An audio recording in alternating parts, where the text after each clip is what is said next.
사람이에요. 특히 모압 여인이라고 그러면요, 모압 여인 과부예요. 은혜 받을 자격이 없는 사람이에요. 왜요?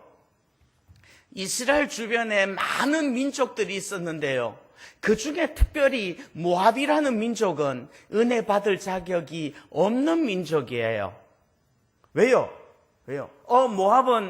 모압은 어떻게 형성되어진 민족이죠?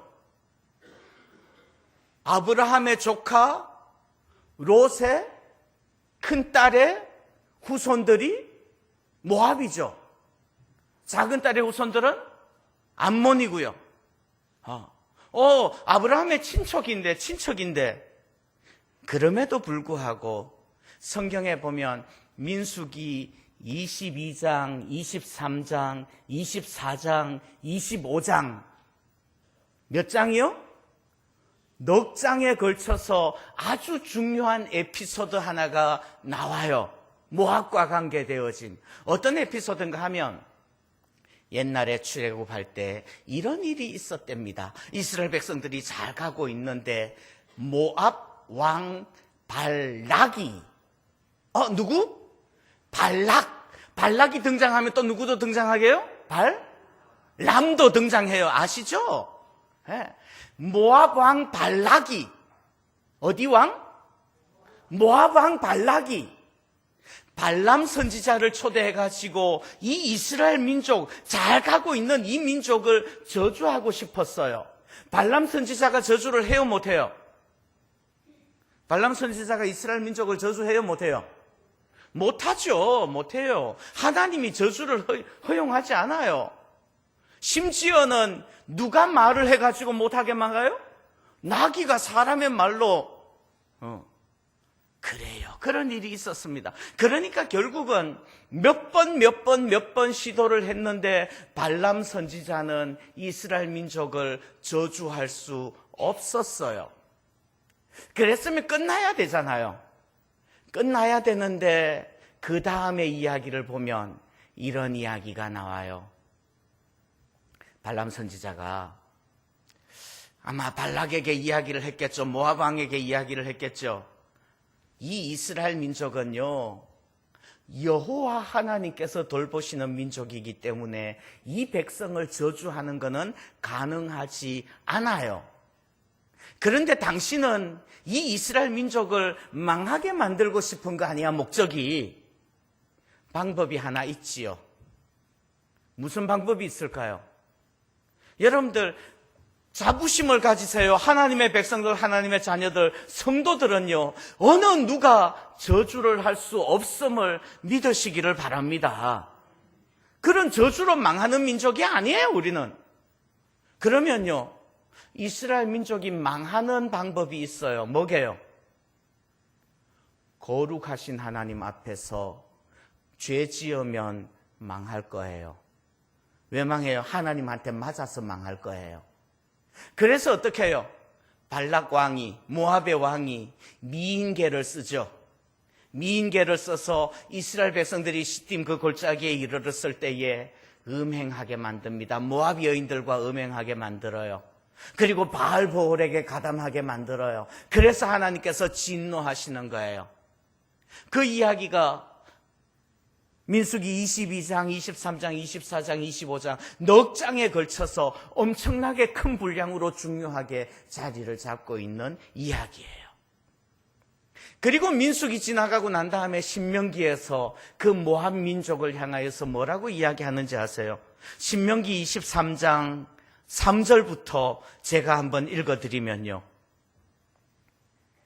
암몬 사람과 모압 사람은 여호와의 총회에 들어오지 못하리니. 모압 사람들은 여호와의 총회에 들어와요, 못와요?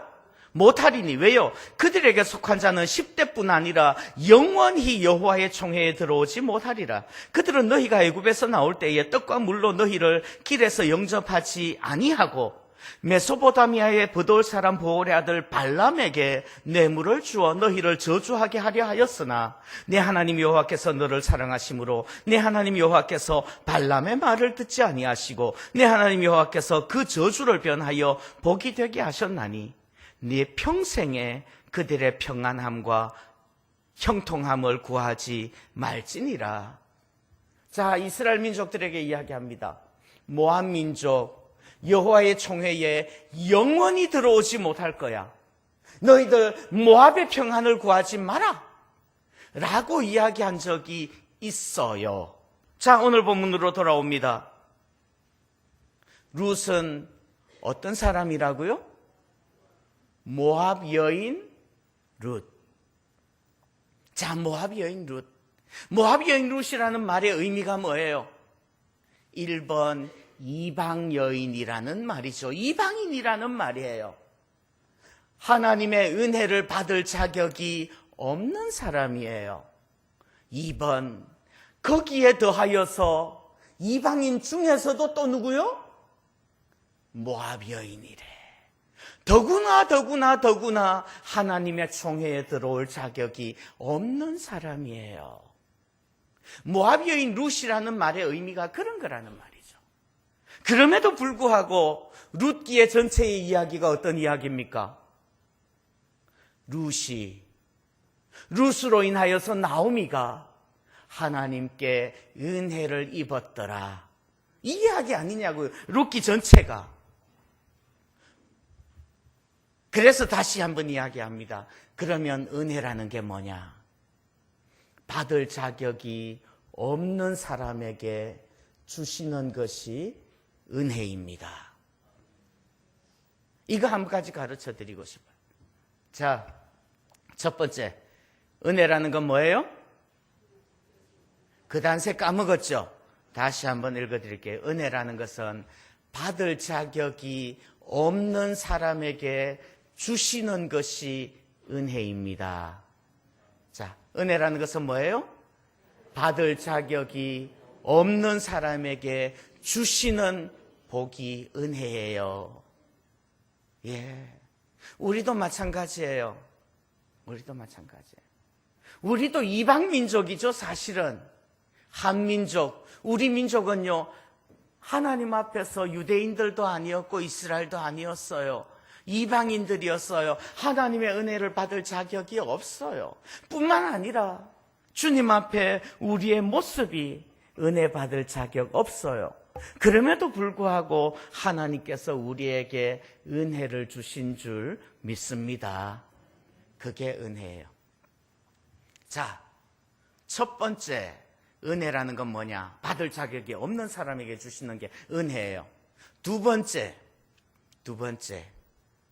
무슨 말씀을 드리고 싶은가 하면 두 번째는 전혀 다른 말씀을 드리고 싶어요. 은혜라는 건 뭐냐? 정말 열심히 충성해서 하나님께서 주시는 상이 은혜입니다. 자, 줄여서 어떻게 표현을 하면 좋을까요? 은혜라는 것은 충성한 자에게 주시는 상입니다. 은혜라는 건 뭡니까? 열심 낸 자에게 주시는 상입니다. 자, 저를 따라합니다. 은혜란 열심히 한 사람에게 주시는 상입니다. 자격이 없는 자에게 주시는 겁니다. 그랬는데 열심히 한 사람에게 주시는 겁니다. 어느 게 맞아요? 둘 다 맞아요. 은혜라는 것은요, 열심히 한 사람에게 주시는 상이에요. 2절 말씀에 보면 이런 말씀이 나와요. 자, 나오미와 룻이 이제 모압에서 돌아왔어요. 돌아와서 고향에 오니까 먹을 게 있어요, 없어요? 먹을 게 없어요. 먹고 살 게 없어요. 그러면 어떻게 해요? 예? 그러면 어떻게 해요? 하나님 나에게 은혜를 주세요. 그러면서 감나무 밑에서 입 벌리고 있어요? 그러면 홍시가 내 입으로 떨어질까? 그런 거 아니에요. 예. 그냥 집에서 굶어 죽을 때까지 기다려요. 내가 여기 있으면 누군가가 나에게 은혜를 베풀어서 양식을 가져다 주겠지. 그러면서 있어요. 아니요, 그거 아니에요. 룻이 어떻게 해요? 2절, 모압 여인 룻이 나오미에게 이르되 원하건대 내가 밭으로 가서 내가 누구에게 은혜를 입으면 그를 따라서 이삭을 주겠나이다. 나오미가 그에게 이르되 내 따라 갈지어다. 룻이 가서 베는 자를 따라 밭에서 이삭을 줍는데 우연히 엘리멜렉의 친족 보아스에게 속한 밭에 이르렀더라. 가서 따라 줍는 거예요. 열심히 한번 살아보겠다고 최선을 다하고 충성하는 거예요. 그럴 때 하나님께서 보답해 주시고 상 주시는 줄 믿습니다. 그걸 뭐라고 그래요? 은혜라고 그래요. 은혜라고 그래요. 예. 조금 전에 룻기 2장 10절을 읽어드렸어요. 11절부터 12절까지 읽어드려 볼까요? 11절 12절. 보아스가 그에게 대답하여 이르되 네 남편이 죽은 후로 네가 시어머니에게 행한 모든 것과 네 부모와 고국을 떠나 전에 알지 못하던 백성에게로 온 일이 내게 분명히 알려졌느니라. 여호와께서 네가 행한 일에 어떻게 하세요? 보답하시기를 원하며 이스라엘 하나님 여호와께서 그의 날개 아래에 보호받으러 온 내게 온전한 뭐 주시기를요? 상 주시기를 원하노라 하는지라. 룻이 이르되 내 주여 내가 당신께 은혜 입기를 원하나이다. 보아스는 뭐라고 그래요? 하나님께서 내게 보답하시고 상 주시기를 원하노라. 네가 행한 일에 보답하시고 네가 이렇게 했으니까 상 주시기를 원하노라 이렇게 말하는데 룻은 그거를 뭐라고 이야기해요? 은혜 입기를 원하나이다 말을 해요. 은혜라는 건 뭡니까? 우리가 행한 일에 대한 보답이고 상이 은혜임을 믿습니다. 목사님 대지 1번하고 대지 2번하고 좀 상충되는 것 같지 않아요? 대지 1번은 뭐라고 말씀했어요? 은혜라는 것은 받을 자격이 없는 자에게 주시는 게 은혜입니다. 대지 2번은요, 은혜라는 것은 아무튼 열심히 일한 자에게 주시는 상이 은혜입니다. 어느 게 맞아요? 둘 다 맞다니까요. 왜요? 여러분들 한번 생각해 보십시오. 우리가 장로교회에 다니고요. 특별히 합동측 교단에 속한 장로교회에서 신앙생활을 오래 해서 은혜 받을 자격이 없는 자에게 주시는 은혜, 구원은 행위로 받는 것이 아니라 믿음으로 받습니다. 이 교리를 너무 많이 배웠어요. 예? 맞아요. 그런데요, 하나님께는 절대로 공짜가 없다는 거 여러분들 믿으시기를 바랍니다. 하나님께는 뭐가 없어요? 공짜 없어요. 은혜는 공짜 아닙니까? 여러분들, 우리가 구원받았어요. 어떻게 구원받았죠? 내가 뭔가를 해서 구원받았나요? 아니요. 예수님의 십자가의 보혈로 구원받은 줄 믿습니다. 그 보혈의 값을 치르고 받은 거예요. 우리의 구원조차도 공짜는 아니라는 말이에요. 하나님께서 우리에게 주시는 은혜요, 그것도 사실은 공짜 아니에요. 자, 자격이라는 거 한번 생각해 보시죠. 받을 자격이 있다 없다. 내가 만약에 어떤 회사를 경영을 해요. 자, 그러면 내가 경영하는 회사는 누구의 것이 될까요? 1번 임정섭이와 임지섭, 2번 우리 회사에 근무하고 있는 어떤 젊은 청년, 1번, 2번. 나의 회사는 누구의 것이 될까요? 누구에게 내 회사를 물려줄 자격이 있나요? 예? 1번이요.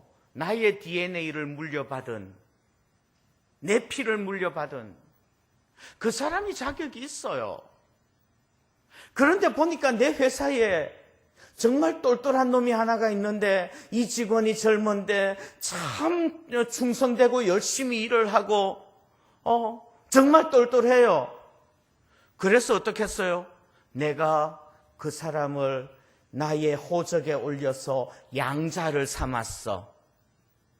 그러면 이 젊은 직원이 나의 회사를 물려받을 자격이 있나요, 없나요? 자격이 있어요. 자격이 있어요. 이 사람은 자격이 없는데, 원래 자격이 없었는데 양자 삼아서 나를 아빠라고 불러, 아빠 아버지라고 불러봐. 그래서 자격이 생긴 거예요. 그런데 이 사람은요, 그것까지도 은혜야. 자녀 삼아 주신 것도 은혜고요, 자기가 열심히 충성하고 일할 수 있었던 것도 은혜야. 심지어는 자기를 이 회사에 채용해 준 것까지도 은혜야. 그 모든 것들이 은혜라는 말이에요. 우리도 마찬가지예요. 여러분들 기억하십시오. 은혜라는 것이요, 그냥 주어지는 게 아니에요. 여러분들 최선을 다해서 충성하시기를 바랍니다. 최선을 다해서 충성해요. 충성할 수 있는 것까지도, 나를 써주시는 것까지도 은혜임을 믿으시기를 바라요. 모든 것을 다 한 후에 나는 무익한 종이라 마땅히 하여야 될 일을 하였을 뿐입니다. 이렇게 고백하시기를 바랍니다. 아니, 나는 자격이 없으니까 말래 뭐. 그러고 퍼질러 있지 말라는 말이에요. 열심히 해요. 최선을 다해요. 우리가 행한 것에 대해서 하나님께서 갚으시고 보답하시고 상 주실 줄 믿습니다. 그 갚으시고 보답하시고 상 주시는 것까지도 은혜라고 믿고 충성하시기를 바랍니다. 여러분들, 천국은 어떤 자들의 것인지 아십니까? 천국은 침노하는 자들의 것이에요. 하나님께서 누구에게 주시는 줄 아십니까? 어떤 사람에게 주실까요? 구하라. 그리하면 주실 것입니다. 구하지 않았는데 주실까요? 아니요. 구하시기를 바랍니다. 구하는 자에게 주시는 상이 은혜예요. 그런 걸 은혜라고 그래요. 누가 찾아낼까요? 찾는 사람이 찾아낼 거예요. 누구에게 문이 열릴까요? 두드리십시오. 그래야지 열릴 거예요. 하나님께서 이미 우리에게 수많은 복을 주시기로, 예루살렘을 회복시키시기로 작정하셨어요. 그래도 기도하여야 할지라. 아멘. 아멘. 은혜라는 것은요, 받을 자격이 없는 자에게 주시는 거 은혜 맞아요. 그럼에도 불구하고 또한 하나님께서는 열심히 다름질하는 자에게 주시는 상이기도 해요. 이 둘이 다른 것 같지요? 다르지 않아요. 같은 이야기예요. 여러분들 열심히 다름질하시기를 바랍니다. 그냥 집안에 앉아있지만 말고 가서 따라다니면서 이삭이라도 주라는 말이에요. 그럴 때 하나님께서 은혜 주시는 거예요. 여호와께서 네가 행한 일에 보답하시며 그의 날개 아래 보호받으러 온 내게 온전한 상 주시기를 원하노라. 하나님이 갚으시고 보답하시고 상 주시는 것이 은혜인 줄 믿습니다. 한 가지만 더 말씀드려요.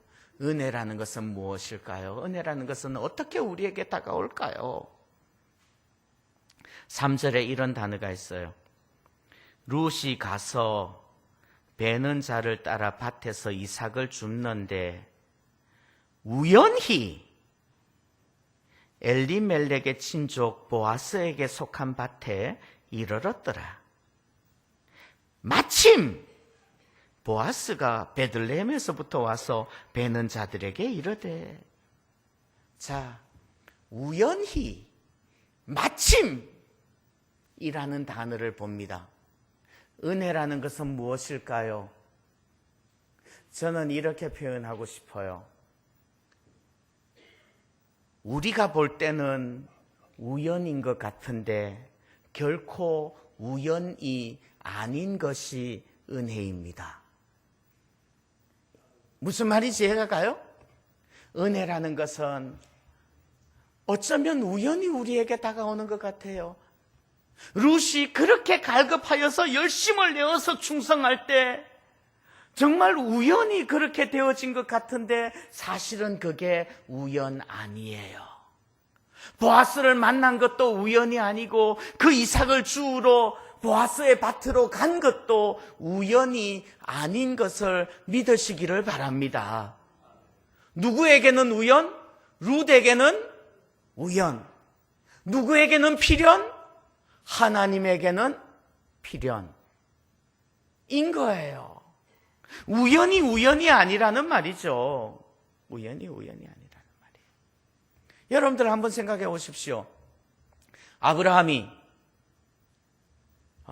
모리아산에 올라가서 자기 아들 이삭을 잡으려고 그래요. 그때에 마침 그 시간에 거기에 딱 뒤에 한 순양이 뿔의 숲풀에 걸려가지고 꼼짝 못하고 있네요. 그게 우연인가요? 그 한 순양이 거기 지나가다가 우연히 그렇게 뿔이 걸려가지고 버둥거리고 있었을까요? 아니요. 그런 걸 뭐라고 그래요? 여호와 이레. 무슨 뜻이에요? 하나님께서 준비하셨다는 말이에요.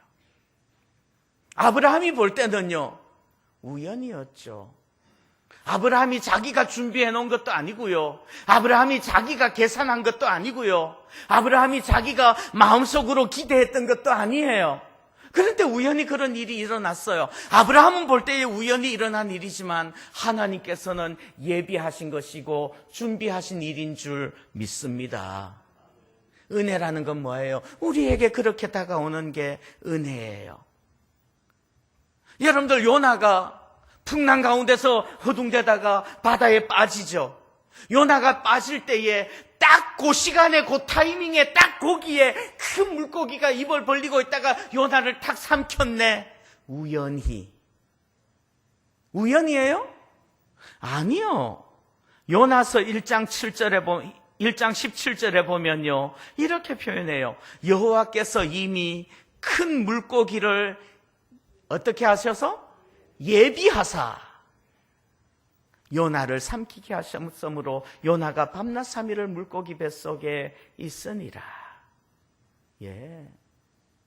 여러분들, 요나는요, 물고기가 거기 있을 줄도 몰랐고 물고기가 거기 있을 거라고 기대하지도 않았을 거예요. 요나는 그냥 이제는 죽을 수밖에 없다는 것을 알았어요. 그럼에도 불구하고 하나님께서는 은혜를 예비하신 줄 믿습니다. 우리에게는 우연. 하나님께는 예비하심. 그것이 은혜인 거예요. 물고기가 육지에다가 요나를 토해냈어요. 우연이요? 하나님께서 말씀하셔서 그렇게 되어지는 거예요. 그리고 난 다음에 요나서 4장에 가면요, 요나가 이제 뒷동산에 올라가가지고 이렇게 니느웨 성을 바라다봅니다. 그러면서 하나님께서 요나를 교육하기 위하여서 준비하신 것들이 있죠. 뭐요? 박넝쿨이요. 박넝쿨이 우연일까요? 박넝쿨이 그늘을 드리워주는 것이 우연이에요? 우연 아니에요. 그 다음 날은, 그 이튿날은 벌레가 나와서 그 박넝쿨을 씹었어요. 그게 우연이에요? 우연 아니에요. 예, 그거 우연 아니에요. 그 다음에 뜨거운 동풍이 불어요. 그래서 박넝쿨이 없어지고 시들어버리고 뜨거운 햇볕이 쬐어요. 그게 우연이에요? 우연 아니에요. 요나서 4장 6절, 7절, 8절 보면 이렇게 말씀합니다. 하나님 여호와께서 박넝쿨을 예비하사 요나를 가리게 하셨으니 이는 그의 머리를 위하여 그늘이지게 하며 그의 괴로움을 면하게 하려 하심이었더라. 요나가 박는 쿨로 말미암아 크게 기뻐하였더니 하나님이 벌레를 예비하사 이튿날 새벽에 그 박는 쿨을 갉아먹게 하심에 시드니라. 8절 해가 뜰 때에 하나님이 뜨거운 동풍을 예비하셨고 해는 요나의 머리에 쪼임에 요나가 혼미하여 스스로 죽기를 구하여 이르되 사는 것보다 죽는 것이 나으니이다. 하나님께서 박는 쿨을 예비하시고 하나님께서 벌레를 예비하시고 하나님께서 뜨거운 동풍을 예비하신 줄 믿습니다. 하나님의 은혜라는 것은요, 우리에게는 우연처럼 보여요. 그러나 결코 우연이 아니라 하나님께서 예비하신 것이 은혜인 줄 믿습니다.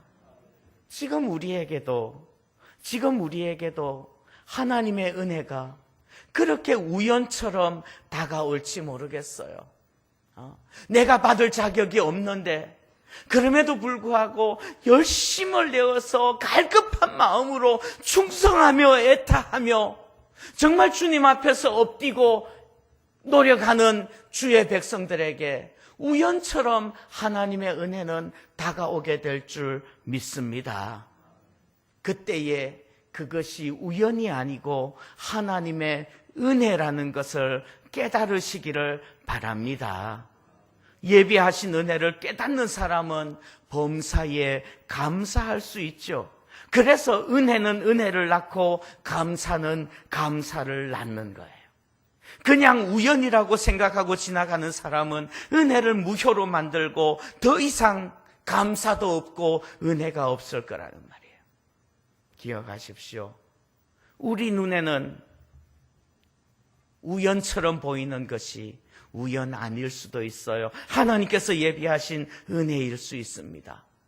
그렇다면 그저 자격 없는 나, 열심히 주님 앞에서 다름질하고 애쓰고 충성하고 갈급해야 할 때에 주님 주시는 은혜, 우연처럼 다가오는 은혜, 그 은혜가 우리에게 가득할 수 있기를 소원합니다.